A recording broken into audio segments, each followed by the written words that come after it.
Olá pessoal, na aula de hoje nós vamos aprender a utilizar o programa Mask para a criação de inputs e para a visualização gráfica das moléculas e após o andamento dos cálculos nós vamos ver também como utilizar o Mask para poder abrir os resultados dos cálculos, os arquivos de output, para poder analisar os resultados.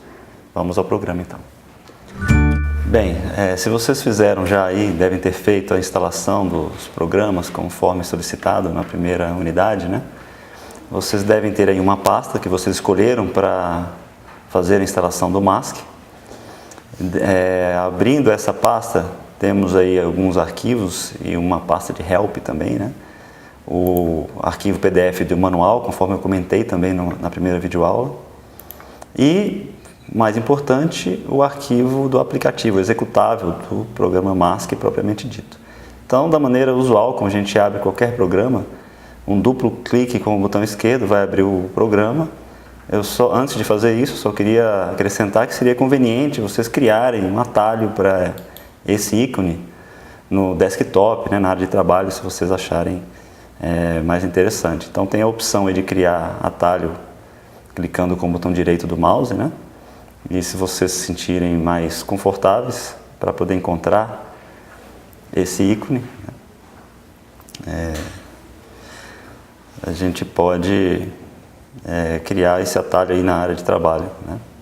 Eu não vou fazer isso aqui no meu caso, mas fiquem à vontade para fazer e é recomendado. Então, clicando duas vezes com o botão esquerdo, vai abrir a tela principal do Mask, esse quadro negro aí, essa tela preta aí, onde as moléculas vão ser visualizadas, seguidas por um conjunto de botões, né, e menus, bastante simples, né, um conjunto pequeno de menus aí, como vocês podem ver. E para criar uma molécula, que é o primeiro passo da criação de input, vocês vão vir aqui no Edit,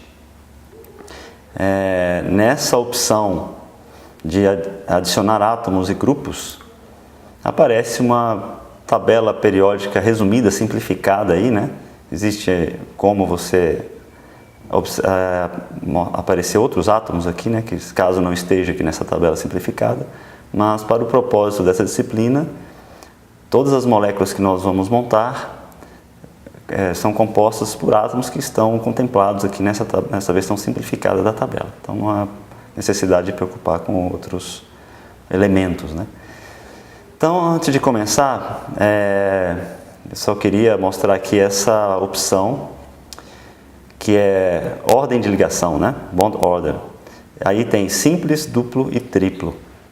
Prestem atenção nessa opção na hora de selecionar os elementos para poder adicionar na molécula, porque é essa opção que vai dizer se entre cada dois elementos que você está adicionando na molécula, tem 2 elétrons ou 4 elétrons, etc. O número de elétrons que está posicionado entre cada um dos átomos que você seleciona, tem a opção que você faz para determinar esse número de elétrons, é essa daqui. Então vamos, como exemplo, seguir aí a molécula d'água, que a gente já vem falando sobre ela há algum tempo. Nós sabemos que são ligações simples, né, entre o átomo de oxigênio e os 2 hidrogênios, então nós vamos deixar selecionada essa opção aqui. Então, começando aí pelo átomo de oxigênio, com simples clique nesse elemento aparece aí na região negra do programa uma imagem, né, representativa desse átomo. Esses botões aqui de ampliar e fazer zoom, né, e diminuir, vocês podem usar à vontade para deixar do tamanho que vocês considerarem mais confortável. Bem, então, voltando lá no adicionar átomos e grupos, nós queremos adicionar agora um átomo de hidrogênio. Então, ele entende imediatamente que, ao clicar no átomo de hidrogênio, ele vai estar próximo do primeiro átomo que foi adicionado. Agora, nós vamos adicionar um segundo átomo de hidrogênio e, nesse caso, o simples clique no segundo átomo de hidrogênio não indica para o software onde é que a gente quer que esse átomo seja posicionado. Então, a partir do terceiro elemento em diante selecionado, a tabelinha desaparece momentaneamente para você indicar onde você quer posicionar esse hidrogênio. Eu poderia colocar ele perto desse outro aqui, por exemplo, né? Nós estamos criando o input e o programa permite liberdade para criar da maneira que a gente quiser, né? Mas como nós estamos falando da molécula de água, nós vamos posicionar o outro hidrogênio também próximo do átomo de oxigênio. Existem mais de uma maneira de visualização, mais de uma opção de visualização. Essa opção aqui que vocês estão vendo é o Space Filling, né? Espaço preenchido, alguma coisa mais ou menos assim, que é esse botão aqui. À esquerda dele aparece uma outra opção diferente, né? Que é o de bolas e traços, né? Que aparece aí um traço unindo cada um dos elementos da molécula, do arranjo molecular. Então vocês podem aí colocar da maneira que vocês quiserem. Esse exemplo, essa visualização, ela pode ser mais didática. E essa outra aqui, ela fica um pouco mais congestionada, principalmente para moléculas maiores, né? Só que ela é mais realista, vamos dizer assim, né? Mais próximo do que seria o arranjo molecular composto por esses 3 átomos na realidade. Então percebam aqui também que o software permite uma opção de você poder girar para visualizar de diversos ângulos diferentes. Basta clicar. Então percebam aqui que o software permite vocês visualizarem o arranjo molecular por diversos ângulos diferentes. Basta clicar e segurar o mouse em alguma posição aí da área preta do programa. Você consegue fazer diversas revoluções aí da molécula, né? Ele é bastante visual, ele dá a perspectiva tridimensional, jogo de sombra e de luz, né? Isso aí é uma das grandes vantagens do programa MASC. Isso é o que o Firefly não permite. O Firefly faz os cálculos, mas não tem uma interface gráfica tão desenvolvida assim. Bom, então nós completamos aqui caso tivesse mais átomos para ser adicionado, nós teríamos que voltar lá na tabela e adicionar o 4º, o 5º, o 6º elemento, assim por diante. Cada vez que a gente adicionar mais um elemento, essa tabela novamente sumirá temporariamente até você abrir novamente. No caso da água, os 3 átomos estão identificados para o input. Então, o que nós fizemos até agora? Nós dissemos para um arquivo de eixo de coordenadas cartesianas que nós temos 3 átomos, um de oxigênio, 2 de hidrogênios, posicionados a uma certa distância entre eles, onde, por exemplo, o oxigênio é a origem desse eixo de coordenadas cartesianas. Em relação a esse ponto zero, os outros 2 átomos estão a alguma distância aí, arbitrária, né? Não é uma distância que corresponda a uma ligação covalente, né? Ele só está mostrando dessa maneira porque é uma opção gráfica que ele tem. Bom, feito isso, nesse menu calcular tem aqui algumas opções e nós precisamos definir qual é o tipo de cálculo que nós vamos fazer, as opções de input que vão ser utilizadas para o cálculo propriamente dito. Então, ao clicar nas opções de input, abre-se essa janela que tem diversas parâmetros aí para ser modificado, testado, mas nós vamos nos ater a alguns poucos opções aí desses parâmetros. O primeiro deles que eu gostaria de chamar a atenção é o tipo de cálculo, né? O tipo de cálculo vai ser rodado, né? Então, tem aí 4 opções. Essa primeira delas é energia de um ponto único, né? Single Point Energy.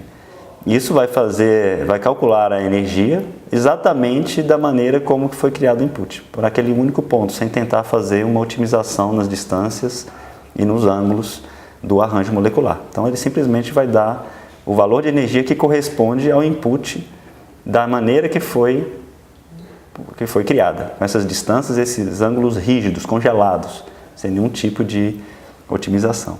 O que nós vamos utilizar nessa disciplina inteira vai ser a opção otimização de geometria. Como eu comentei para vocês na aula da unidade 2, ela dá liberdade para o programa de cálculo fazer variações nos parâmetros moleculares, distâncias e ângulos, e calcular para cada variação, para cada ponto, calcular a energia correspondente e caminhar em direção ao valor mínimo possível que ele conseguir encontrar. O tipo de cálculo vai ser o cálculo ab initio, né? Tem 4 tipos aqui. Seria muito interessante se nós tivéssemos oportunidade para discutir detalhadamente cada uma delas. Cada uma delas tem uma importância muito grande dentro da área de cálculos mecânico-quânticos computacionais em química, em suas aplicações, mas eu escolhi para essa disciplina, no tempo que tem disponível para a gente, nós vamos utilizar apenas os cálculos ab initio, que é fazer a resolução da equação diferencial da mecânica quântica para os orbitais atômicos, né, para a combinação dos orbitais atômicos, ou seja, para uma função molecular, um orbital molecular, do zero, né, sem nenhum tipo de parametrização, sem nenhum tipo de informação prévia sobre valor de distância e de ângulos. Não precisem se preocupar com esses dois aqui. Essa opção conjunto de bases, ela é bastante importante. Não quero entrar em detalhes matemáticos, mas é a precisão com que a função molecular ela é simulada matematicamente de diversas maneiras. À medida em que eu avanço de cima para baixo, eu estou aumentando a precisão com que as funções moleculares são simuladas matematicamente. Por que não, então, utilizar a opção mais avançada, ou seja, a opção que simula com a maior precisão possível a função molecular, o orbital molecular? Porque a cada passo que a gente anda de cima para baixo, vai aumentar o custo computacional. Esse termo, custo computacional, é bastante comum entre os químicos teóricos, mas significa simplesmente o tempo que o cálculo vai demorar. Para a molécula de água, não teria problema a gente utilizar uma opção bastante avançada aí. Mas para moléculas mais complexas, isso ficaria cada vez mais difícil de fazer. A ponto de o cálculo demorar dias ou semanas para ser concluído e se torna proibitivo utilizar, por exemplo, uma função pesada ou mais precisa, como essa daqui, por exemplo, 6.311G, para uma proteína, por exemplo, né? Praticamente inviável e proibitivo de ser feito. Para a molécula de água, nós temos o privilégio de poder selecionarmos aí uma opção mais precisa, né? Vamos utilizar aí a 6.311G. Não, sem entrar muito em detalhes matemáticos, conforme eu combinei com vocês, mas a informação mais importante que eu queria dar é isso aí, essa noção. Então, se a gente quer utilizar uma molécula mais complexa, nós vamos, por exemplo, para bases mais leves ou menos precisas, STO3G, 321G. Né? Quanto menor é a molécula, a gente pode utilizar bases mais pesadas.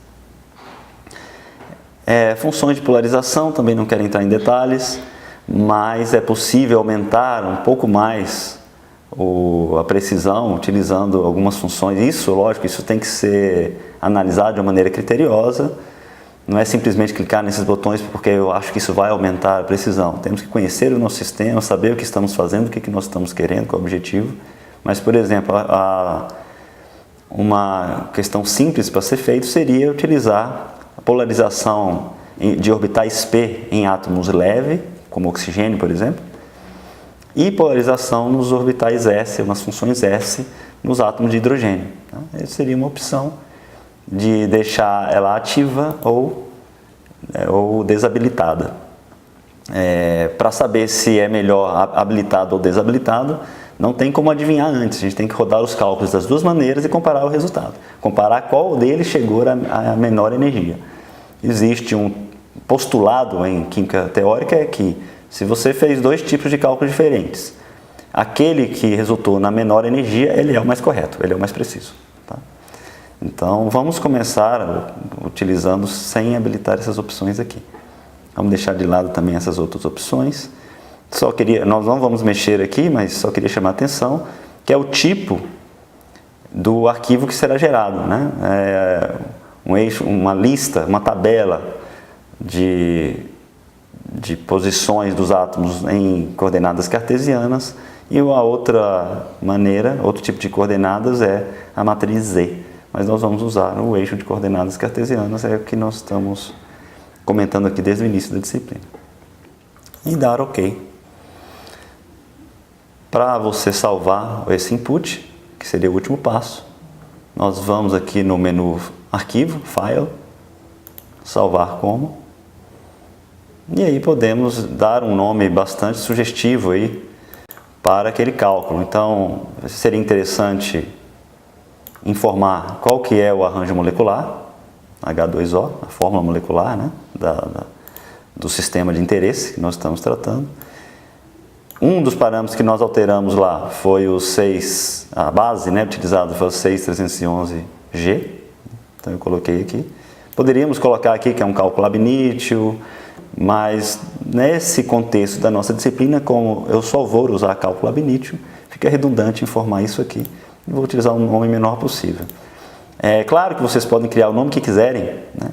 Só que eu vou pedir para, ao longo dessa disciplina, nós utilizarmos a mesma lógica aqui, para quando a gente puder, quando a gente for tirar alguma dúvida, a gente saber de uma maneira mais fácil do que nós estamos falando, do que vocês estão falando. Vocês, inclusive, trocarem informações entre vocês e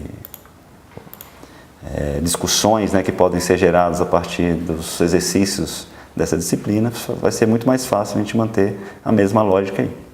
Então, utilizar aqui o fórmula molecular e a base utilizada. Ponto .imp é a extensão do cálculo, né, do input, né, da criação do input, que esse ponto .imp aqui vem de input mesmo. E vocês podem salvar, então, no meu caso aqui eu já tinha esse arquivo salvo, então ele está pedindo para substituir, não vai acontecer isso aí no caso de vocês, é a primeira vez que vocês fizerem.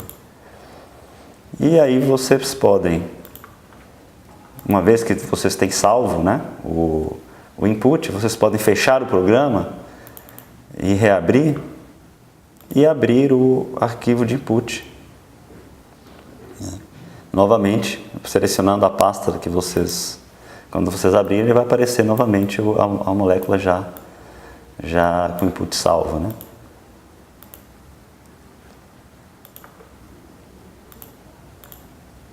Com as configurações que nós selecionamos lá, presentes lá naquelas opções de parâmetros. Então, otimização de geometria, base 6311G, coordenadas cartesianas. Bem, então é isso. Espero que vocês tenham entendido. Como vocês puderam ver, o programa Mask tem uma interface bastante amigável, bastante intuitiva, combinação de botões e de menus. Para vocês treinarem, vai ser disponibilizado no ambiente virtual uma lista de exercícios com diversas moléculas diferentes para vocês criarem inputs para cada uma delas durante o período entre essa aula e a aula seguinte, como uma atividade avaliativa. Obrigado pela atenção de vocês e até a próxima aula.